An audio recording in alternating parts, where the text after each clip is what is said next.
This conference will now be recorded. Okay.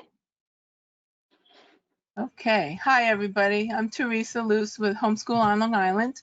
It's a Facebook group, and this is a Homeschool 101 class. I have my co-moderator and my co-admin and another moderator with me tonight to help answer your questions. So I guess we'll start. Okay. So Homeschooling 101. I have a Facebook group. I have the MeWe group. I closed down the Yahoo group. Just about everything we talk about tonight is going to be available in a really long email. And I have it sectioned off in paperwork attached and links and everything. And this is the address you can get me at, or the other one that I just posted. What we're going to cover tonight, if there's enough time, is basically the overview, the paperwork, the college, socializing, curriculum choices, the year-end evaluations and testing, transitioning to homeschool, juggling younger siblings, special education, then we'll take questions and answers. So once we get through all of this, and if I still haven't answered any questions that you have jotted down that you want to ask tonight, then that's when we're going to clarify some things, okay? There are regulations with New York State Department of Education that we need to follow. This is the address on the screen where you can find those. This will also be in the long email that I send you.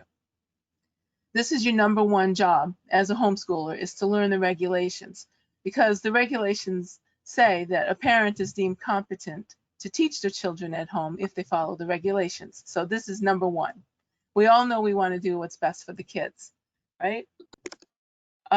So learn these regulations. They have a great question and answer site as well on the New York State Department of Education, and that link is in the email as well, the infamous email that you're going to be hearing a lot about tonight. Okay, paperwork. We're going to start with paperwork. That's where I always start. Compulsory age in New York is when the child turns 6 on or before December 1st of that particular school year until they turn 16. Some school districts have changed it to be 17 if the child's not working full-time. Otherwise, that's compulsory age in New York. Pre-K and K are not mandatory in New York, so you don't need to give any paperwork for those grades before first grade. A lot of schools are, since COVID, a lot of schools are new to this and don't really know homeschool law. They know their thing, which is public school law. So they're new at learning the homeschool law. So even though they ask for it, doesn't mean it's required. So they may send you what we lovingly call the packet.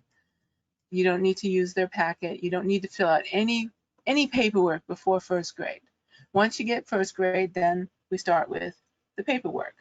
This Dara's going to be talking on in a little while, so I'm just going to skim over this.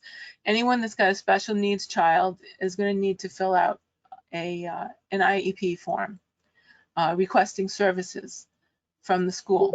Homeschoolers are allowed to get services. Well, what happened? Sorry, I'm just going to for while you're giving your presentation, I'm just going to mute everyone so that way we don't have any interference from people. Okay.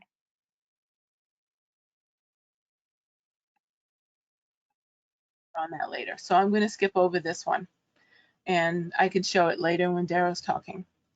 The first thing that you're going to need for a first grader and up for your first time homeschooling is the letter of intent to homeschool. We call it the LOI, letter of intent. It's just letting the superintendent know that you are in the district and that you plan on homeschooling your child this year.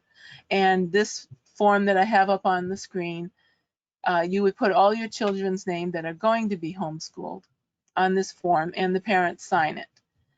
There's other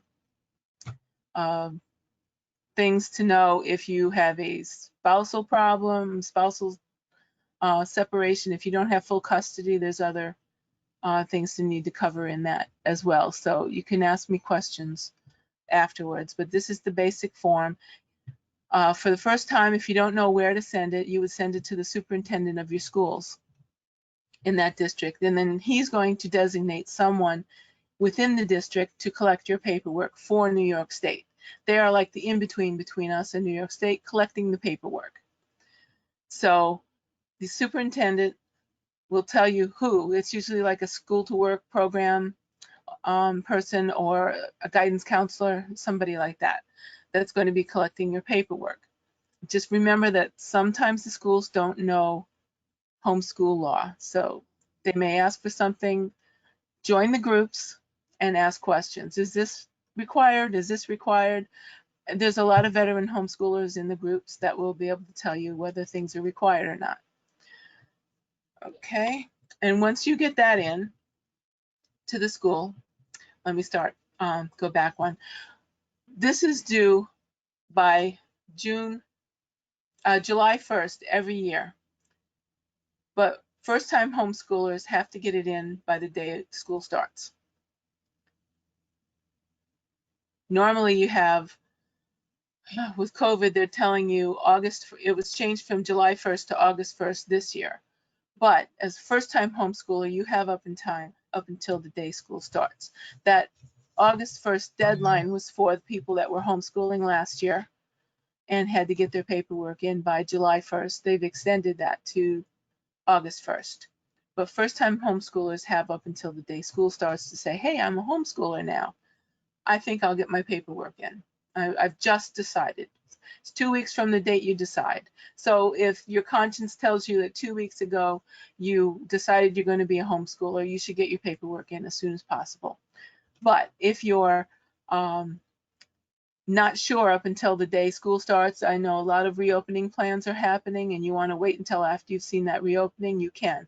You don't have to get your paperwork in by August 1st. For that, you are first-time homeschooler, you have up until the day school starts. Okay? So within 15 days of that, you have to get what's called the IHIP going. The school is supposed to respond to you within 10 business days that they received your letter of intent, and they're supposed to send you what's called a packet. That's their response, a packet of sample paperwork and the regulations for New York State on homeschooling. And I have all that available on my website as well, on the Facebook group. So the IHIP is just we'll go to the IHIP. It's an individual home instruction plan. It's what you plan to do for the year. It's just a plan, and we know plans change. You can change it any time during the year without having to submit a new IHIP. And it has to include certain subjects in certain years, and we'll cover that as well. You can list the syllabi, the curriculum, materials, the textbooks, or your plan of instruction. The plan of instruction would be counting by 2s, 4s, 6, 8, doing division. It would be just subject content. So you can either list the curriculum, teaching textbooks curriculum, or Sunlight curriculum, or A.K.A. or Acelius, whatever you happen to be using. You can just use that and say you're using the full curriculum, or you can put the textbook name, Hardcourt, I forget, Hardcourt something, or you can just give them your plan of instruction, what you plan on doing. And if you decide that those books are not good for your family and you don't like the way it's teaching, you can change mid-year and just keep going with the subject matter, counting by 2s, 4s, 6s, 8s, whatever it is, and then change it in your quarterly report. These are the required subjects for all the grades, K through 2. K isn't mandatory for paperwork, but K through 2, if you're teaching, these are what you should be, K through 12, these are what you should be teaching in those years. Patriotism, citizenship, substance abuse, fire safety, how to stay safe, and the stove is hot, that kind of thing for the younger. Grades 1 through 6, you have to cover all of these subjects. And in 7th and 8th, you need to cover these subjects. And in 9th, at least once before 9th grade. anywhere between K and 9th grade, you have to teach US and New York history and the Constitution. So anywhere, any grade you feel like teaching those, you teach. And not one grade says you have to teach American history this year and world history next year and then Eastern history another year. You pick what you're going to be choosing to teach each year. A lot of curriculums, they do a 4-year cycle. So they're going to start out with ancient history like Egypt, and the kids are going to be learning about the pyramids and whatever. And then they're going to cycle to world history, and then they're going to be cycling to American history, and then they cycle all the way back in 3rd grade to ancient history.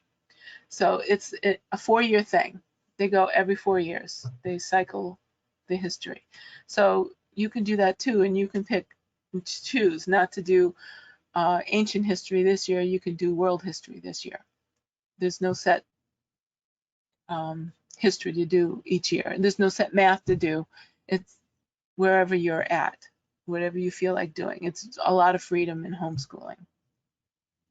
In high school, you have to teach a certain amount of credits, like math. You only have to teach math twice in high school. 9th and 10th grade, or 10th and 11th, or 9th and 12th. You only have to do it, but you're going to want to do it every year because you're going to want to be able to put that on your transcript. And those are points towards graduation. So if you do 4 years of math, you're that much closer to graduating, like my daughter did. English, you need that every single year. Social studies, every single year. Science, every other year. But you're going to want to do that every year for graduation. You graduate earlier. And you can do college classes while you're doing high school and get credits for college as well. So it works out in the end. Health, they say you only have to do health half a credit, which is twice out of the years. And electives, they want a lot of electives. Homeschoolers don't need to do a foreign language, but colleges want a foreign language. So you're going to want to do a foreign language in high school. Okay, let's see. This is what an IHIP looks like, with a lot of blank spaces, and people are like, oh my gosh, what do I put in there? You know? So this is the basic information that's needed. The school is going to send you a sample of their IHIP.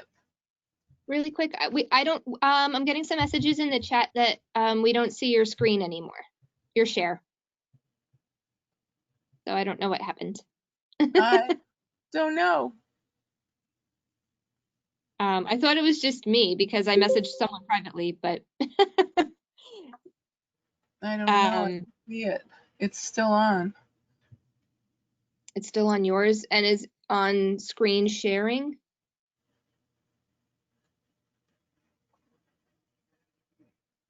I clicked screen share. You have to unshare and share. You have to unshare and share again. What was that? You have to click unshare and share again. You might have to go out of the document, reopen it in order to share it again. That's what we did. I had that issue in class a lot this year. Oh, good to know. How do I do that? This is my first time doing this. If you So I click think your document, if you close your document, then reopen it and then reshare it, you'll be able to reshare it again. To close the But you have to close your document again. out on your screen and then reopen it. It's like starting over.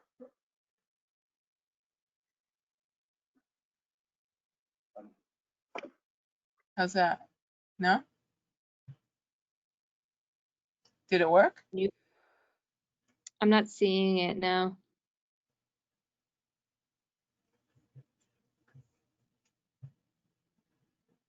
Close the document completely?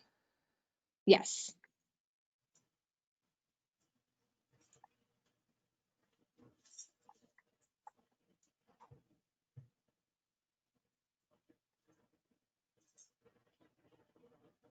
Now, if you go to share document and you see the box there to open a document again, reopen it, and it should share.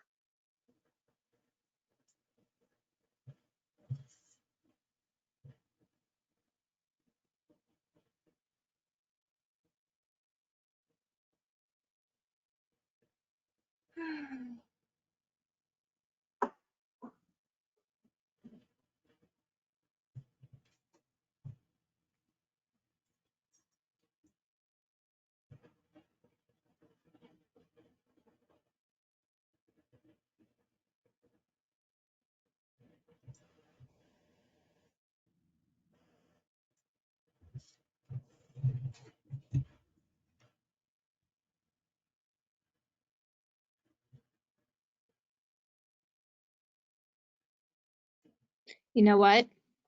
I think it was my fault. I'm so sorry. I had tried to make Dara and Kayla presenters, but apparently you can only have one presenter. So that's you, Teresa. I'm so sorry, everybody. So when didn't I'm done, then you can switch it to Dara, right? I'm so sorry. I was trying to be like proactive and it just turned off the screen. Can you see the screen now? Yes. Yeah. Sorry, everyone. And then you'll mute me and then put Dara on Yes, perfect. I'm sorry. here. Okay. So where was I? Okay. The IHIP. This is the information that's needed in the IHIP. This is the basic information. The school is supposed to send you samples of paperwork, but what you're going to get from the school is not going to look like this. This is very basic. You don't ever need to give a birth date. There's certain circumstances that you need to give a birth date or a birth certificate, but on this, it just gives age and grade level, the name of the child, the address, and the date, that kind of thing. And the middle section here is where you're going to put in where you're going to give your quarterly reports, right in here. We have to give 4 quarterly reports, which is going to be after this page. We choose the dates ourselves. Sometimes the schools try to tell you what date to put in there. It's up to you what you're going to use. But you have to choose well-spaced dates that are going to add up to somewhere around 225 hours. And I'll talk more about attendance after. But we always use these certain dates that are going to be on the next page. The name of the people given the instruction is going to be the parents, because you're ultimately responsible for the child's instruction. You can put your sister's name in there if she's going to be tutoring, or your grandma or mom, whoever is helping out during the instruction as well, can be on there, but you don't need to put them on there. The primary person in charge of instruction is you. So you're going to put your and your husband's name if you have a husband. And then down below is subjects. And the list of syllabi, the curriculum materials, textbooks, or the plan of instruction, which was in the other page. Now, this is what it would look like filled in. The dates that I always used were 11:15, 1:30, 4:15, and 6:30, but you can put whatever dates you want in there. And this is a sample that I have for first grade. The subjects here are the required subjects in the left column. So for math, I chose to do a plan of instruction for this one. So counting by 1, 2, 5, 10, whatever. Ordinal numbers, place value, addition, subtraction. That's what we did for math that year. Language arts. I used Wordly Wise, which is Wordly Wise 3000, which we really liked. It was simple. And that is a blurb from their website. I just copy and pasted it and put it in there, what we're going to be doing for language arts. History and geography, I used Sunlight Curriculum, so this was their scope and sequence on their website. So I copy and pasted it, but I took out the fluff words, like, oh, your children's going to have a well-rounded, yeah, it's going to be president one day. I took all that stuff out and just left the subject content in there. Same thing for science, health. This is just a basic plan of instruction. You're welcome to use the school's paperwork, but you're not required by New York State to use the school's paperwork. It's just for sample. And it's sort of inter-office paperwork, what they use in the school. Okay, so next would be, this is the 7th grade IHIP. It's the same thing, only there was, I had made this up for somebody, and this is what they happen to do. Okay, so that's just a sample. We can talk more about it later. You can ask questions. This is what a quarterly report's going to look like. More blank spaces. And usually people are like, I don't know what to put there. So basically it's going to be the name, the date, the name, the address, parent, and the number of hours of instruction this quarter. So you're required to keep attendance. It's going to work out to be between 3 and 5 hours a day for most grades. For the lower grades, it's obviously going to be 3 hours, but for the upper grades, it's going to be about 5 hours, and sometimes 6 from my daughter doing online classes. If you do online classes, your time is probably going to be a little longer. You need to give the description of what you actually covered in the quarter. From your IHIP, it said you were going to do all of these things. In the quarterly, you're going to put what you actually did cover. So here's a sample. So we used, this is for 3rd grade. For spelling, we used the Sunlight Curriculum Arts. This year I chose to just use the curriculum in there instead of all the little descriptive things. And for 3rd grade, 4th grade and under, you're welcome to use, this is called a narrative, improving, excellent artist, needs improvement here, or doing a really good job in this, or energetic. Those are descriptive. Those are a narrative evaluation. Or when it gets up into the high school years, you're going to want to change over somewhere around 7th, 8th grade and start putting in A, B, C, D grades, because that make it easier for you once you switch over to making a transcript. Okay, this is another kind of sample quarterly report. Some people don't like this look of a chart. Some people prefer to do a letter, sort of a letter. So you can write this kind of letter as your quarterly report as well. I never used this one, so this is just a basic one. Some of my members use this one. But as long as you have all the information in there that's required, then that's going to be good to go. This is a timeline that I saw on somebody on Homeschool Legal Defense's site. So this is the timeline of what you're going to be doing. You're going to request your IEP or your special services from the school by June 1st of each year. And if you don't have a special needs students, then the next thing is going to be for the parent to do is the notice of intent to homeschool by July 1st each year. This year it was changed to August 1st, or within 14 days of starting homeschooling. So that could be up to the first day of school. You decide that you're going to start homeschooling. You're a homeschooler now. You have 14 days to get this paperwork in. Third is the school district. Once they get the letter of intent, the school district has to, within 10 business days, let you know, which a lot of them don't do, let you know that they got your letter of intent, and they send you the packet with regulations and paperwork samples in it. And then within, by August 15th, or 4 weeks after you get this packet from the school, 4 weeks, you have to get your IHIP in. A lot of people just send the letter of intent and the IHIP together. That's fine. But you have to get your IHIP in by August 15th each year, or 4 weeks after the receipt of the packet. Then once they get your IHIP back, the school is supposed to look it over and then look to see if you're in compliance. They use the word a lot, is approve. We've approved your homeschool curriculum. And they're not looking it over to approve your homeschool. They're looking it over to make sure you're covering all of the subjects that are required by New York State, that long list that I showed you a few slides back of what to cover in certain years. So that's what they're looking for to make sure you're in compliance.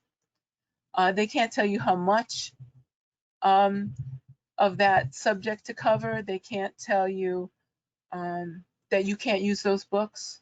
They can't say, oh, we don't like that curriculum, you can't use it. That's not their place. New York State says it's your choice of what you're going to use.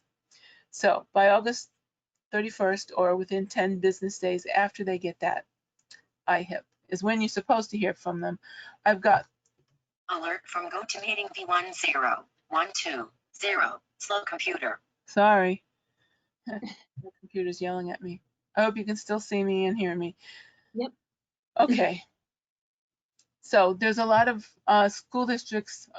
A good friend of mine is a good example. Her school district, after 11 years, has still never once contacted her and said, yes, your IHIP's in compliance. Never. So sometimes they don't. You just have to make sure you're keeping copies of all your paperwork. I keep mine in a 3-ring binder. 12 years of homeschooling fits in a 3-inch binder with all the IHIP and the quarterlies and all that, and the tests. Everything fits in a binder. So you just make sure you keep copies of all of that, and any interaction you have with the school, print it, pop 3 holes in it and put it in your binder. Any emails with the school, if they call, make them leave a message. You don't have to pick up for the school. Okay, so within 15 days, they're also supposed to tell you if your IHIP is deficient. Like say you forgot to put health class in there. They have to tell you if it's deficient. My dog is moaning. Sorry. So they have to let you know and why it's deficient. Just because you don't have, my dog wants attention, I'm sorry. So, and then once you take care of that, you send them the reworked IHIP and you should be approved. Then you would start your quarterly reports by November. You'll be sending in your first quarterly reports. They just want it to be even logical dates. So if the dates I have on the samples don't work for you, or it falls on your anniversary and you don't want to do a report that day and you want to do it, you stay on or about these dates and you're covered. It'll give you like a 2 or 3 day leeway. And the last day you can submit your quarterly report is June 30th. That's the last day, because the school year starts July 1st and ends June 30th of the whole year. So some people school all year round. Like I had to start schooling year round when my daughter was in like 6th grade, because she was being impossible to get to start school again after a long summer off, right? It was impossible to get her doing schoolwork again. So we just required, okay, we'll take it easy on the math. We'll just do an hour of math every day during the summer. And that kept her in school mode for the year. And math turned out to be her least favorite subject, probably because of that. But by the time she graduated in 9th grade, 10th grade, she was already college level math. So she hated it, but she was really good at it. And next thing is the annual assessment. We have to do an assessment. These are not the tests that the schools opt out of. People opt out in the school and they go sit in the hallway for a test. It's not those tests. This is different. This is an annual assessment that we have to do starting in 4th grade. There's no testing required before 4th grade. So you don't have to give any achievement tests or anything before 4th grade. So starting in 4th through 8th grade, you have to test at least twice in those school years. You can choose 4th, 6th, and 8th, or 5th and 7th. If you're a first-year homeschooler and you're just starting and you're not really sure of yourself, test the first year. You don't have to, but test, because it'll give you a little bit of peace of mind, like it did for me. I tested every year, but I only gave it to the school when I was required to. but it made me feel like, oh, okay, she's doing well, we're on track, or we need a little work in comprehension, or whatever it happens to be. So let's see, annual, and you would make a photocopy of that and send it with your 4th quarterly report. So there's seat and testing. Kayla's going to be talking about this later. There's places that I used to order for the group online. I would order 100 tests at one time and then get them out to the group. Something's happening to the screen. Can you still see me? Something. Okay.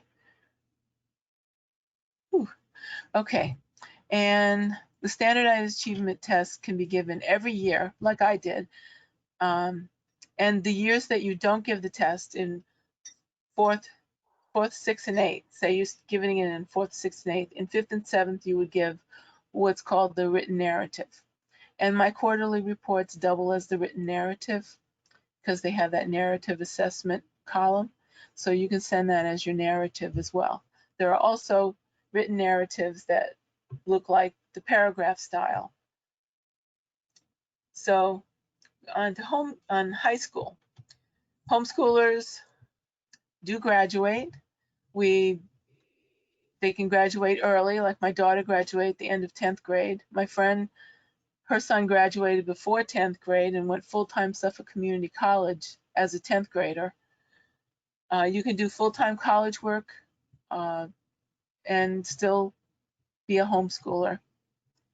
My daughter did online college starting in 9th grade. Instead of doing her history curriculum, we did an online history curriculum that gave college credit. So she got her 1 credit for doing it as a homeschool student, high school, and 3 college credits, full college credits towards her degree. She graduated her 12th grade year, what would have been 12th grade year, with an associate's degree. We do get a diploma, but not from the school. We get a, I guess they're calling it a mom diploma. It's just a piece of artwork that you frame and put up on the wall to say, hey, I went through all these years of schooling. This is what I had to show for it. That's basically it. Colleges don't care. They don't want to see that diploma. They just want to know that you've done the work. So you're going to show them your transcript. You're going to show them your letter of substantial equivalence, which is what we're going to talk about.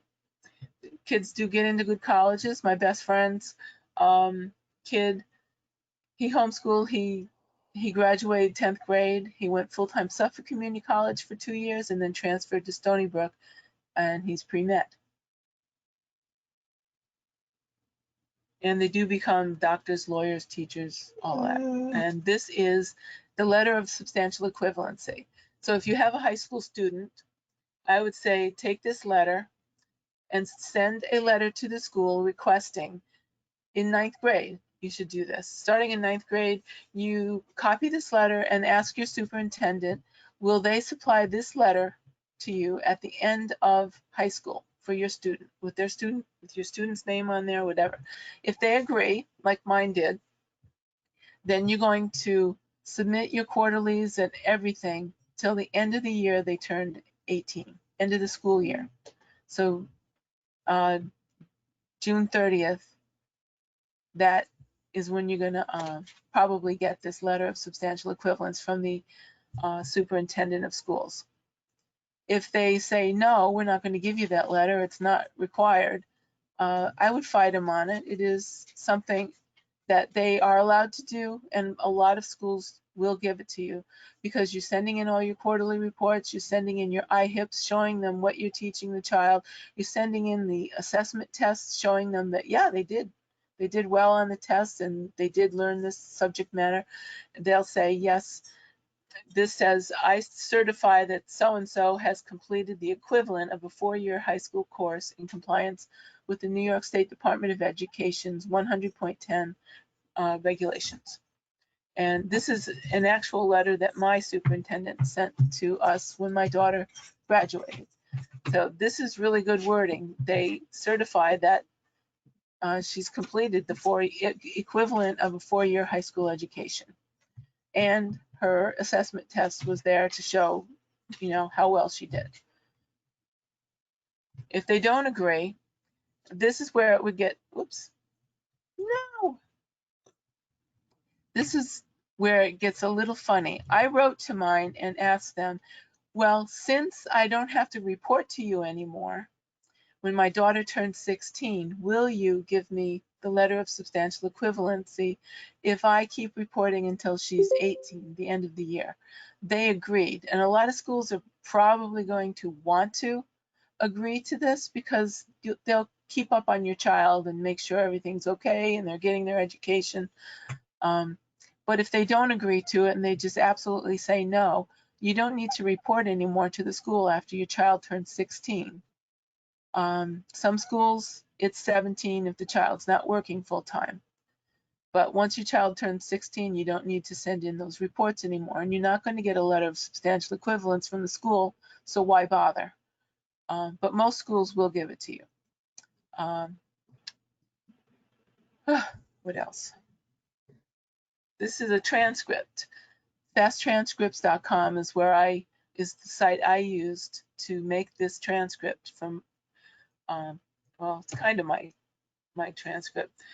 We did all kinds of subjects and I started adding things just to see what it was going to do. It adds everything up at the bottom and gives you a grade point average for each year and what you graduated with, your GPA, and how many points and credits you got.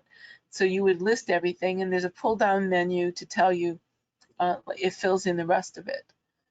If you start writing intro to business economics, you pull down menu, it automatically fills it in and tells you how many credits. And this is, once your child graduates, you'll get this on certified paper and it'll have a seal on it and it's changes color with heat. You touch it, and that shows that it's a certified copy. And this is what a high school diploma looks like. You would be printing it and signing it and framing it, putting it up on the wall, whatever you do with this kind of artwork.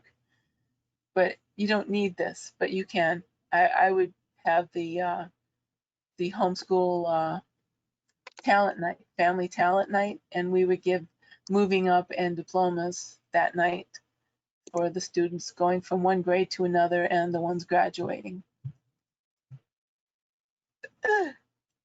And we had a cap and gown ceremony as well as homeschoolers. That's me.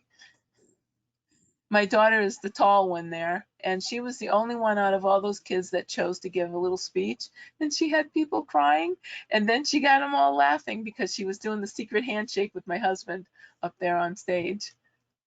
So we do cap and gown ceremonies. This is the Leah group, Homeschool New York.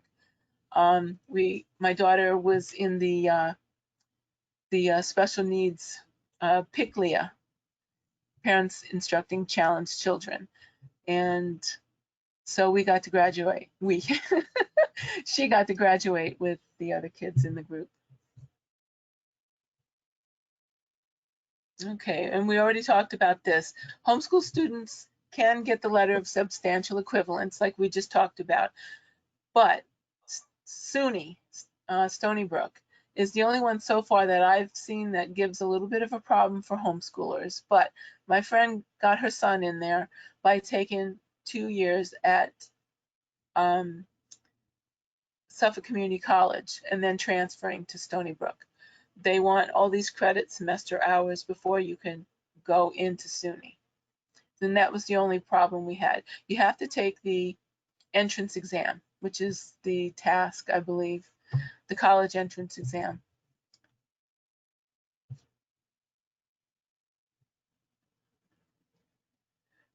And I think this is going to be the last one for me before Dara. There are 2 entities for legal help. Aside from just going on the groups and asking questions, nobody's going to give you legal advice on the groups. We'll give you advice as a veteran homeschooler, and maybe sometimes you need a lawyer, sometimes you don't. Most of the time you don't need a lawyer. But, you know, if CPS is at your door and you're stressed and scared and, you know, your mother-in-law is being an idiot or whatever it is, there are 2 people that you can get help from. The first one is NIHEN, New York Home Education Network, and Homeschool Legal Defense is the other one. NIHEN is was a Yahoo group. It's now an IO group. Yahoo closed down their groups. I thought I changed that. I'm sorry. It's on IO groups. So you can go on there and join them. It's an email group. They're not on Facebook that I know of. It's secular. It's not religious. No religious affiliations at all. They have lawyers in the group that will answer your questions and kind of guide you, but not give actual legal advice. And there's a lot of members in there that are legal people as well that can help. There is no membership fee. It's free to be a member in that group. You post questions on the group for everybody to see, and then somebody will respond, and probably a lot of people will respond. You get immediate answers if somebody is online, but you might have to wait. But for the most part, from what I've seen, is there's always somebody answering questions, and they'll direct you to the proper resources or people, and it's all completely online. The other one is Homeschool Legal Defense. They are a company that protects your right to homeschool and defend your family, no matter what your religion, orientation, or other factors are, no matter what your background is. It is a Christian company. It started out, oh gosh, they've been around for like 40 years, I believe.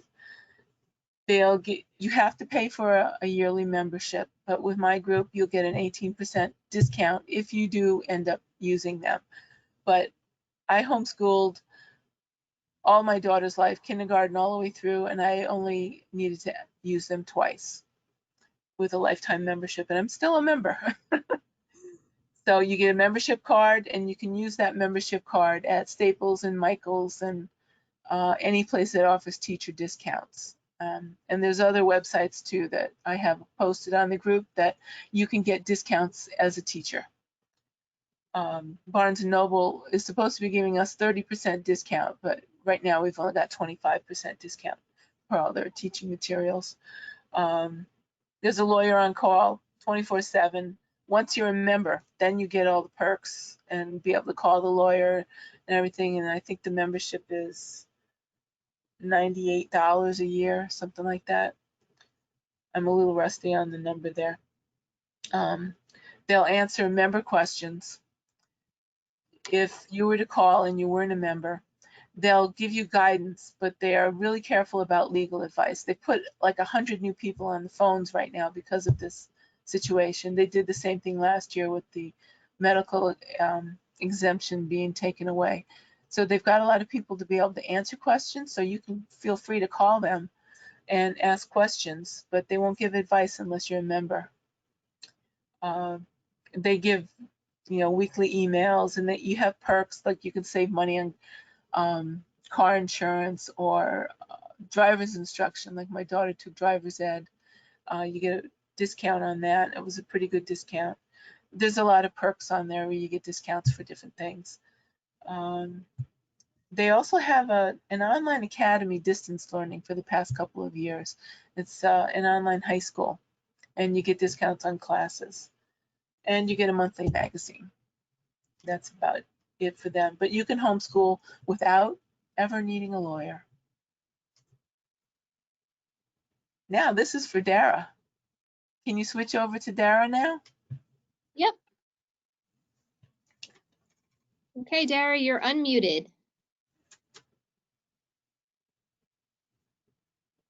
Can you hear me? Okay, can you hear me now? Yes. Yep. Can you hear me now? Okay. Yes. All right, so I'm going to be talking about two things. Transitioning your kids from public school to homeschooling, which I am currently doing with two of my kids right now, and homeschooling a special needs child or a child who has an IEP. So I guess I'll talk about transitioning from public school first. So basically, I guess I'm pretty lucky because my younger kids have grown up in the homeschool community. They know all about it because their older brother's been homeschooled forever. So with the current situation, they weren't happy about school. I know some kids still want to go, so it might be a little bit harder if your kids do want to go. So just some things you could do to help them transition would be to involve them in the decision making any way that you can. Of course, as the parent, we're going to make the final decision. So to be honest, even if my daughter begged and pleaded to go, she wouldn't be going because it's my decision. But I did involve her in it, let her help with picking out curriculum or a start date or where she wants to do her schoolwork. She got to choose if she wanted to do an online program, online classes, or textbooks. She chose textbooks, so we're going to go with that. And also, I think it's important to talk to them and explain to them why they're going to be homeschooled now. As if they know and they understand, they might be more willing to go along with it and not give you a hard time about it. Or you might find out that they're really excited about it. And of course, if they have any concerns or any worries or anything, you know, talk with them and listen. You know, sometimes that's the hardest thing I find as a parent sometimes is listening to their concerns and letting them, you know, voice that and letting them be heard. It may be insignificant to you, but it's, if they're saying it, it's important to them, and you can let them express that to you and just discuss whatever their concerns are. A few other things, let's see. Oh yeah, there you go. Thanks, Teresa. So make it fun, you know, have them involved in any way they can, decorating their space. Like I said, going over curriculums or materials, picking out supplies. When I ordered my daughter's curriculum, it came in a big box and we unpacked it together, and she got to look through all her manipulatives and her textbooks and workbooks, and she was really excited about it. And she's like my school lover, so it's really good that she was so excited in that part. And again, if you're excited, that'll rub off on them. You know, you hear a lot of people who are not too excited about this, and then the kids hear it, and then the kids kind of feel it. So I feel like if we're excited, that'll rub off on them a little bit too. And of course, the fun parts of homeschooling, sleeping in. My high school does not get up at 6 o'clock in the morning. He gets up at 9 o'clock, brushes his teeth, throws some clothes on. He's ready to start work at 9:05. All his other peers, they're up at 6 o'clock in the morning. Sleeping in, big perk, especially with the older kids. Not having to stand outside in the rain or the cold waiting for a bus, that's a perk for us moms too. Hi, Abigail. Pajama days, those are always fun. What kid doesn't love pajama day in school? Have a pajama day at home. Every day could be pajama day. And then letting them learn what they're, all kids have special interests, what they're excited about, what they're interested in. Let them explore their special interests. Their home, they could pretty much look into whatever they want to do. A lot of people find that deschooling helps. So take some time off. You don't have to jump right into, okay, sit at the desk and here's worksheets and here's textbooks and paperwork. You can put that aside for a while. You have plenty of time to catch up or to make it up, and let them just relax, take a breather, be kids, get that natural curiosity back, and, you know, explore their interests and hobbies. And, you know, then you can ease into the learning that way too. A lot of flexibility when you're homeschooling. You don't have to make homeschooling school at home. So that's my take on that. Now we could talk about, oh, we're still talking about this. Let's see. Sorry. Okay, I said that. You don't have to make school at home. And a lot of people also are concerned, but this is how they do it in school, and they have to sit and they have to this and that. Home is not school. School is not home. I promise you, when your kid goes back to school, if they go back to school, they won't forget how to sit at a desk or how to raise their hands or, you know, how to wait their turn before speaking. So Line up. right, or how to get in line. They'll never forget those things. And when you teach your child, it's going to be a lot faster. So I see a lot of people are like, I have 45 minutes for math and 60 minutes for ELA, and especially with the younger grades, you will find that you're going to fly through this a lot faster. A 45-minute math lesson in school might take 10 minutes at home. It might take 5 minutes at home. So, you know, you might be allotting all this time that you'll find is not that necessary. And that will leave you a lot more time for natural learning, hands-on learning, and things that you can help do around the house that you can incorporate into a learning opportunity. Because learning happens all the time. There are literally educational moments in every day. It doesn't matter the grade. Of course, younger kids, it's a lot easier because you can point out colors anywhere and have them count things for you and tell you what shapes things are. But I also do this with my high school. Lots of things, especially nowadays, there's political signs everywhere. We talk about these things. Who is this person? What position are they running for? Or even with the virus, my son did Algebra 1 last school year. Part of that was learning about exponential growth. Oh, And then the virus happened, and all over the news was exponential growth. So we got to discuss that out of the learning environment. You know, we got to discuss that when it came up in the news, or we saw articles about it. So you can even, you know, incorporate some learning with the older grades in natural environments. So learning opportunities are endless. They're always there, and you can just have fun with your kids.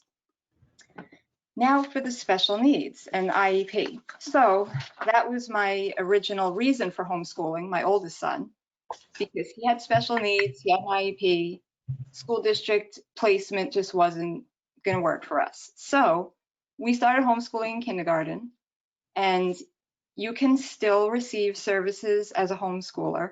Your child will need to be fully registered at the school district. Unlike homeschooling without services, you don't need to provide birth certificates or any mail from your house or anything like that.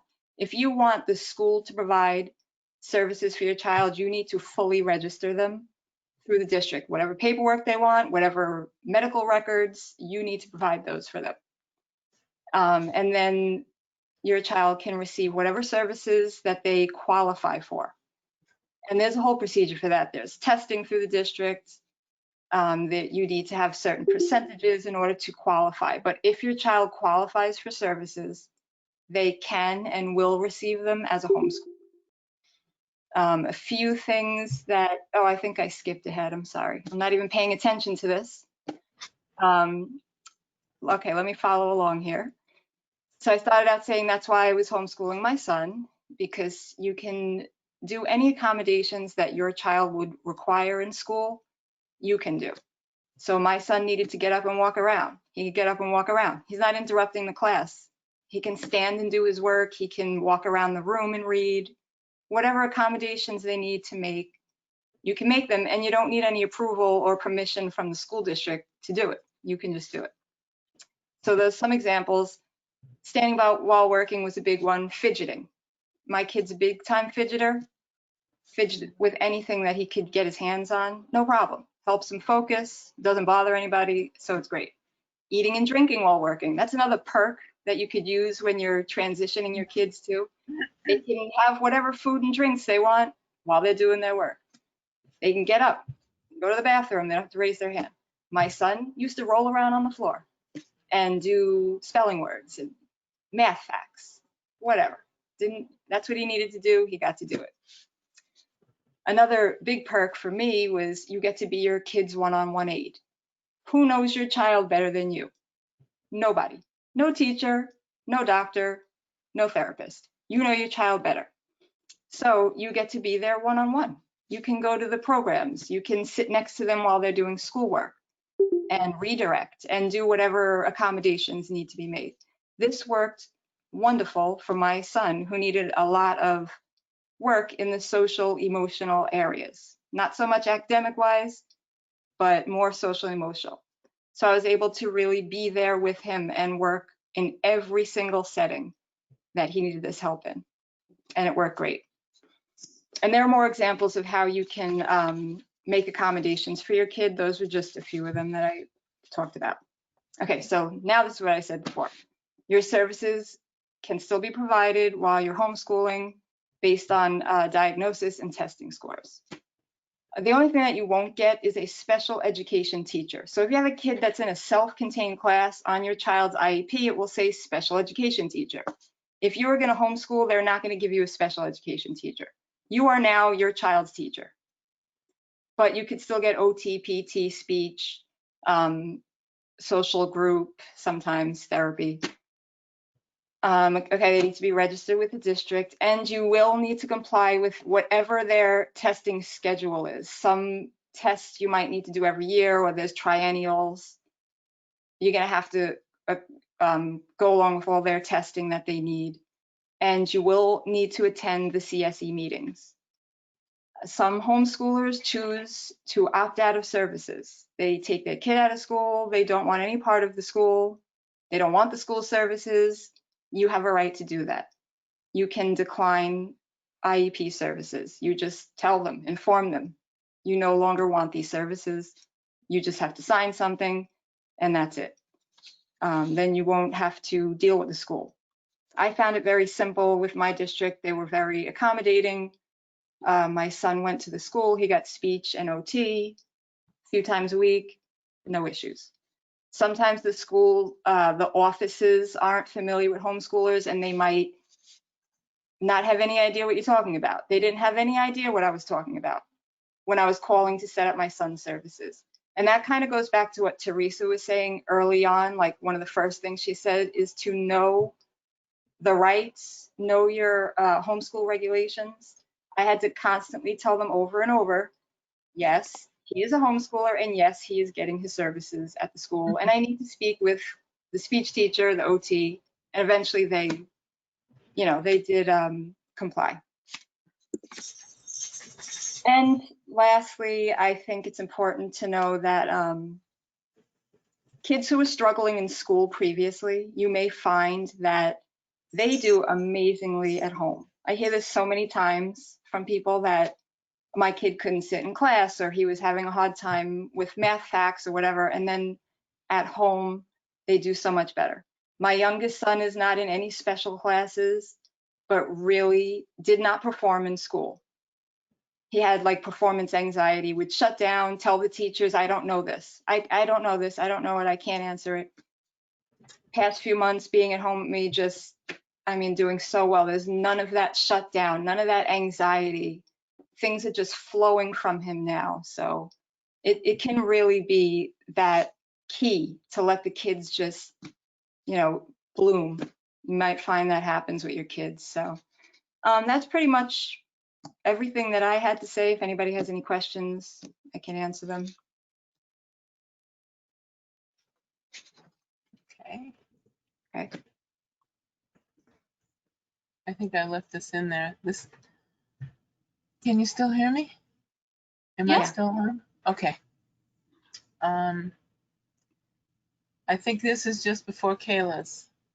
This wasn't yours, right, Kayla? I don't think so. Okay. This is basically, what will your day look like? Everybody's day is going to look different, and it's always going to be changing. It's going to depend on your family's needs, the styles learning, how you feel that day, if somebody's sick, what plans you have for the day, if you want to go out, and unexpected things happen. You have so much freedom in homeschooling. If we had a class set up, my daughter would get all her books. She would get my teacher book out and see what we had to do for the day so that we could go to the chocolate tour or wherever it was we were going that day, just to get her work out of the way. I think that's a weird noise. Is that me? No, it's actually on Kayla's end. I'll take over. Okay, so this is just a sample of what your day could look like for kindergarten. It's only not even 2 hours, an hour and change. There's a lot of reverb. Is it possible for almost everybody but the people talking to put their on mute? What's that? There's a lot of feedback happening. Too many microphones are on. I just muted Kayla. She will be speaking soon, so I unmuted her, but I won't mute her until it's time for her to go. Okay, this is just a sample. I just wanted to show samples of, this is one curriculum office's sample. So it's basically what you could be doing as second grade, but you don't have to follow this, and you don't have to say, okay, I did math first because that was my daughter's least favorite subject, but you can just use this as sort of a guide, what you would be doing. This is what a teacher's book looks like. Sunlight Curriculum's teacher guide. It says, and this is the one that it's a Christian curriculum, but you can take the religious books out and just do the rest of it if you felt like it. I'm a Christian myself, so I decided we're going to do some of it, but I take out books that are written by man about what the Bible says, and we don't use those. I'm the one that wants to teach her about religion. So we use the rest of the curriculum, and it tells you to open this book and chapter 8 and these pages, and then go to this one and read chapter 44 to 46 and answer these questions. So it really structures your day well if you need some kind of structure. In the beginning, my daughter didn't have too much structure, but somewhere around 6th grade, she kind of needed structure. And then we got out of structure again. Another little guide I really like is preschool. This is basically how many hours a day you'd be teaching, or they'll be learning. You won't be teaching these many hours for high school. They're more self-taught. I wanted to touch on co-ops. There are traditional co-ops out there. The traditional homeschool co-op meet 1 or 2 times a week. They could teach core subjects or enrichment classes. They're all different. I have a friend who has one up in Nassau County. They teach some core subjects that they really don't do well at home. So they'll go out in a co-op and do these classes. But these aren't what we're talking about in the news lately. These are the traditional homeschool co-op. The parents teach. The parents are there the entire time. It's not a drop-off. You can hire a tutor to do a class a week. They may rent a space, or they could meet in someone's homes. It's usually they get a space, and I provide insurance for that. It's not a drop-off. The parents have to stay. This is a traditional homeschool co-op. Okay, now we have Kayla. Okay. All right. Let me just put her off mute. What I have is a few, maybe 7 slides of pictures, and I'll just go through them while you're talking. Perfect. Do I sound okay?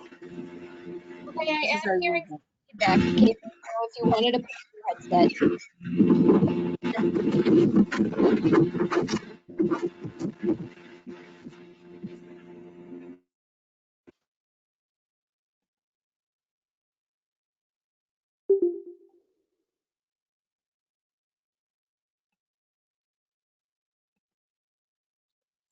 Okay. Yes, perfect. Much better? Okay, cool. Hi, everybody. Okay, so I know socializing, I feel like is a huge topic when it comes to exploring homeschooling.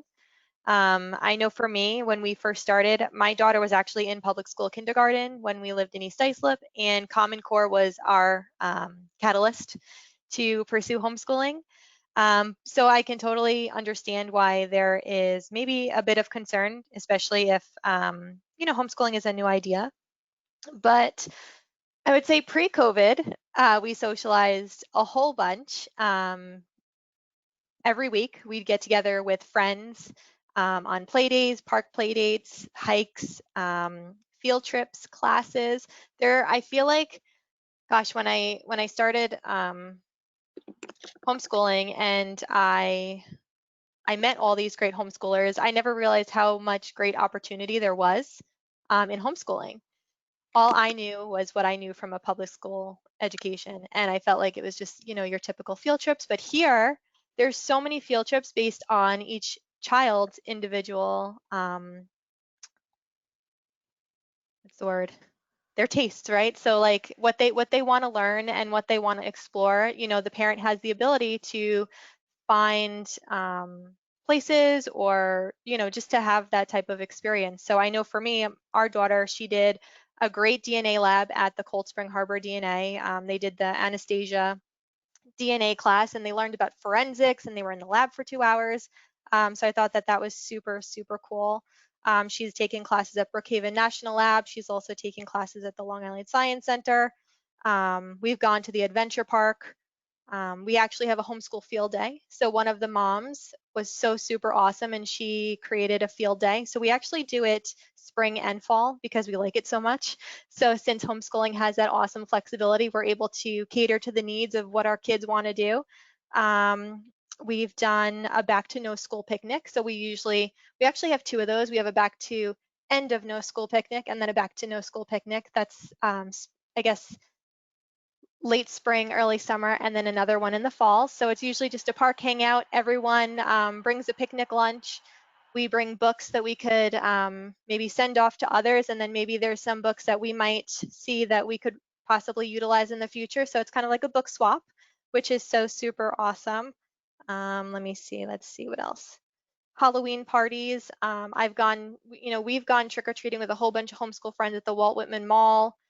We've done museum tours in Manhattan. We've done the Harry Potter museum tour, which was super cool.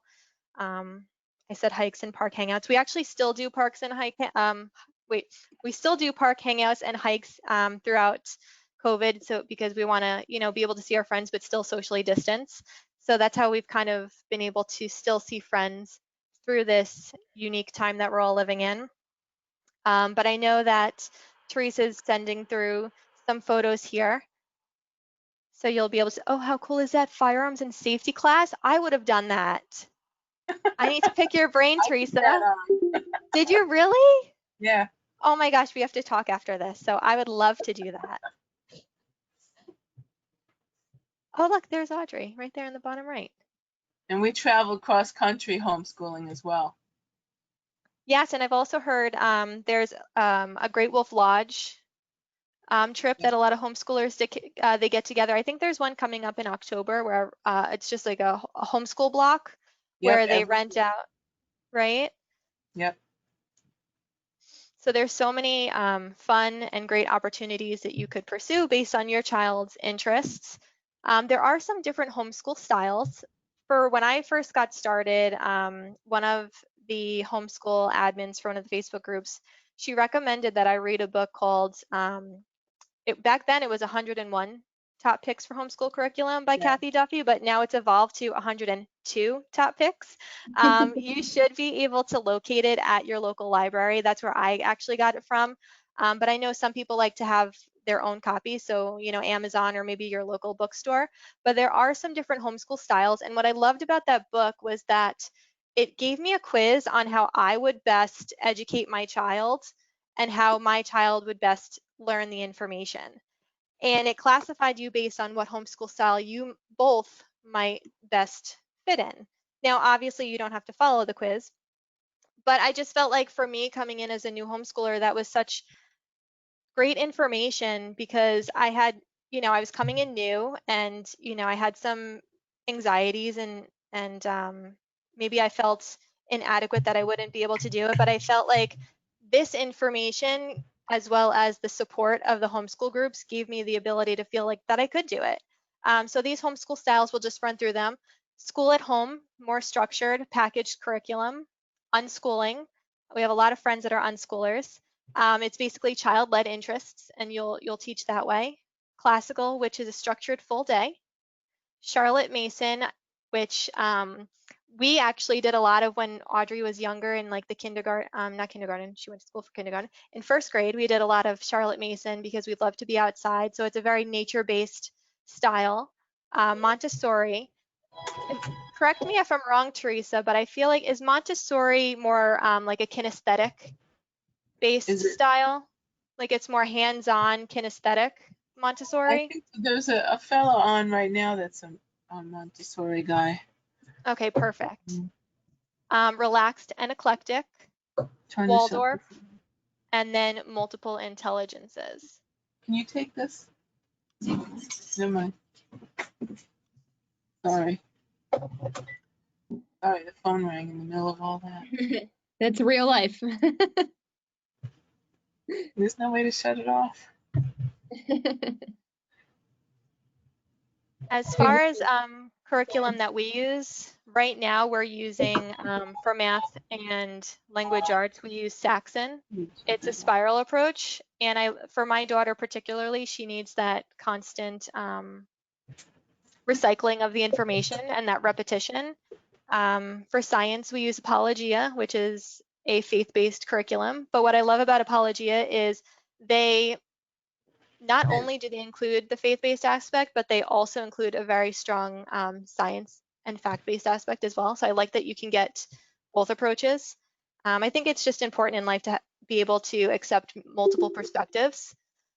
And then for history, we use the story of the world. I love that they teach in chronological order. Growing up and when I went through school, I had such a hard time understanding where history happened on a timeline. I mean, I remember learning about all these great things, but I couldn't tell you when and where they happened. I mean, I felt like Hammurabi and maybe the Native Americans were like around the same time because they just, you know, jumped it around. But the story of the world is really great. They teach it in chronological order. They give you a reading book. They also give you an activity book, so you can expand upon what they already teach. And then there's also a testing book. So I love, love, love them. They have MP3 files too that we used. Oh, I didn't even know they had MP3 files. On a Huh. cross-country trip, we used the MP3 files. I'm gonna have to find those because I feel like my daughter is a book lover. She loves, loves, loves to read. But if I gave her the opportunity for listening, she might take that on. So here we have a curriculum guide. It breaks down the curriculum into those homeschool styles that we were just discussing. So traditional, you have Abika, Alpha Omega, 2 Alpha Omegas, switched on Schoolhouse, and then Life Packs, Bob Jones University, Rod and Staff, Calvert School, Christian Light, Charlotte Mason, you have your options there. Distance learning, unit study, and classical. I'm also going to type in the chat the Kathy Duffy reviews site just because I feel like it's so valuable. And Yeah. when I first started homeschooling, not only was I unsure of my ability to effectively educate, but I think because there's so many curricula options, sometimes when there's too many items on the menu, you don't necessarily know what to pick. That's why sometimes when you go to a restaurant, it's easier to have a smaller menu. But here, there's so many options in the homeschooling community in terms of curricula that it's like, you're almost like, oh my God, I don't know which one to pick. And if I pick the wrong one, is it like, you know, the end of the world? But no, you can always change your curriculum if it's not working for you. But I love this Kathy Duffy review site. I feel like there's so much great valuable information and you know, I just love it. So I think you guys will love it too. Oops. That's okay. Sorry. Oh, bye, Catherine. Oh, I sent that by private. Sorry, guys. I sent that to Mary only. Just You a know, I'm heads so up. used to Zoom. Go ahead. I'm sorry, just a heads up that we have 15 minutes left. So Questions. So I don't know, I don't want to rush you, Kayla, but I just wanted to let you know, we do have a couple of questions in the chat, but keep going and I'll hit them when we can. The only other thing that we had to talk about, I think, was testing. Do you want me to jump to that, Teresa? Sure, unless they want Are there other slides that you want to questions. go through? Or we could do questions, whatever you prefer. You're in charge. Do I you want mean, questions? well, you know what? Let's just see. We have, we'll answer, yeah. We have one. If we begin homeschooling after 10th grade, how does that work? The child will already be 16. Does the state require paperwork after that time, or do we just go about our business? And is it still considered homeschooling, or will the state consider the child to be a dropout? You're going to want to ask the superintendent for that letter of substantial equivalence. Unless he just doesn't want to go to college. It all depends. If he wants to go to college, you're going to want that letter. Okay. So still requiring the paperwork, but maybe not the check-ins, if I'm correct? Until the end of, he's 18, till the end of that school year. Okay. That he turns 18. Great. Okay, then someone asked, can you take the SAT with your school or pay for it separately on your own? I believe you're allowed to take it with the school. Great. You have to ask. Okay. Hello, my name is Dawn Robinson. I know about the SAT and the ACT tests. You actually have to sign up on your own, and you can pick whatever district you want to have it in. My Oh, daughter okay. took her ACT in a different school district, and nobody cared. So, you Yeah, know, even you sign up for it however you want. You just go on the website, you sign up for it, you pay for it. They give you when the date is, and you do all the paperwork yourself, and the child just shows up and takes it. Okay. It's not done through the school anymore. and That's what I'm trying to say. There's even studies with the libraries. They offer that. Yeah. That's great. Thank you so much. Okay, we have another question. Can we choose mid-year to remove our children from school? I think that's actually going to be happening a lot this year. People are unsure about what's going on. So can you do that? Yes, normally, without COVID, you can pull out a child one day and put him back in another time. You can put a child back in the school district if you've been homeschooling and they decide, say in December or November, whenever it is, any day, that they want to go back to school, you can enroll them, register them for school. And anytime during the school year, you can pull them out as well. COVID is a different story. A lot of schools are not letting you be put back into the school system because they have certain amount of space and they're utilizing other buildings and they're setting up cubbies for the kids. So you have to let them know as soon as possible if you're going to be in the school. But pulling out isn't a problem this year. It's not a problem. This year, a problem would be going back into the system.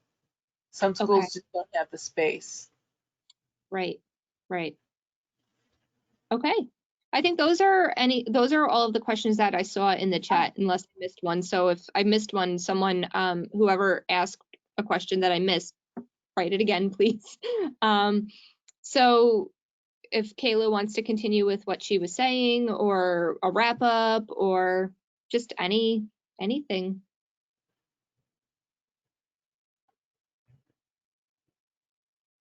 Hi. This is Go ahead. No, I'm sorry. I was just saying this has been so informative.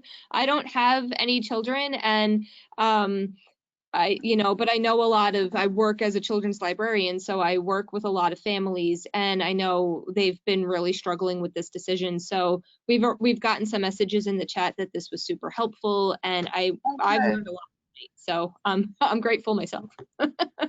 They can request to either join the group or just ask questions if they want to. I'm taking calls from 11 a.m.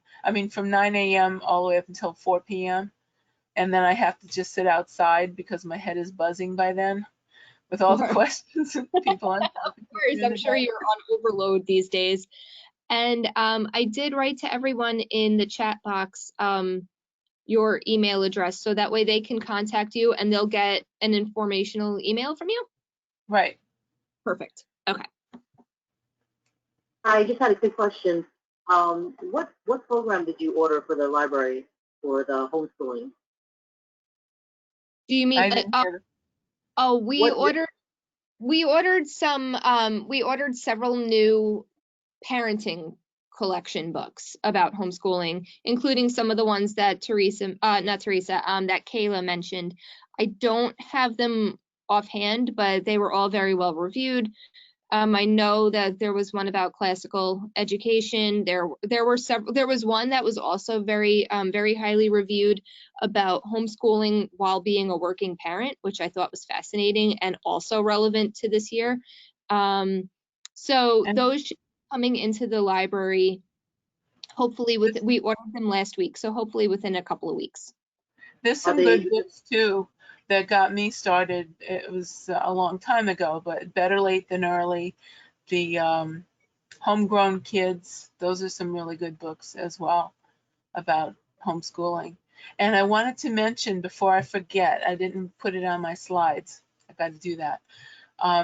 At the Middle Country Public Library, the Suffolk Library System, they're going to be starting up in other libraries, but the Middle Country Public Library is the first one. We got a grant for the homeschool community a few years ago, and they purchased all kinds of curriculum and microscopes and science kits and math programs and science programs and history books, all kinds of curriculum for the homeschoolers to borrow. Now, you don't have to be a member of the Middle Country Public Library to borrow this curriculum. You would just bring your library card from wherever your library is on Long Island and bring it to the Middle Country Public Library and show them that as identification and apply for the homeschool library card. And you'll be able to borrow curriculum materials from there and use the online educational resources that they have available to only their members. But the homeschoolers, no matter where you are on Long Island, will be able to use that. And they also put on a few classes a year. It's been once a month that they've been putting on classes, but as they see the community growing, they'll be putting on more. So feedback is always welcome. If you say, hey, we love it here, we want more classes, do that. And there's other libraries across the island that are part of the Suffolk Web that are going to be doing the same thing. We have, I believe it's West Hampton, Hampton Bays, Dayton, I think, is going to be doing it. Riverhead does it. They have homeschool classes as well. We had a couple at East Hampton. And there's some up in Nassau that I did the 101s at, and they are trying to open a resource center as well. So Thank you very much, ladies. let you know you'd like that there. And Middle Country is also very happy to give tours. They give tours all the time to show other libraries how they do what they do, and they do it really well there. So they'll give a tour and help people out to get an educational resource center going at other libraries. And I think that's going to be it. Good talk. Wonderful. Good talk. Really been so great. Very informative and helpful. And thank you so much for letting us record it. So that way it will be on the library's YouTube channel, and we'll share it to Facebook. It does take a little bit of time for the video to like process, because especially with a program that's about an hour and a half. So hopefully within a couple of days that'll be finished, and we'll have that all up and ready for the people who may have missed it or came late or missed something. I always like looking back at things too, to write down what I missed with these sorts of things. But I think, can I get a copy of it? Of course. Oh, What I think I can email you the direct copy because you were our presenter. And if for some reason that doesn't work, I can always send you the link to our YouTube, to the video. Can I also share it? Also, Teresa, would you, if we email you, would you be able to share the PowerPoint with us? Excuse me? I said if we email you and request, would you be willing to share the PowerPoint presentation with us so we can see the slides a little bit more clearly? I'm not sure why. Oh, no, just like the information, like when you did the 7th grade, we were trying to take like just the information down, but it was very hard to see everything so quickly. Oh, what I can do is I can give you actual samples of the paperwork. Oh, perfect. That's perfect. All right.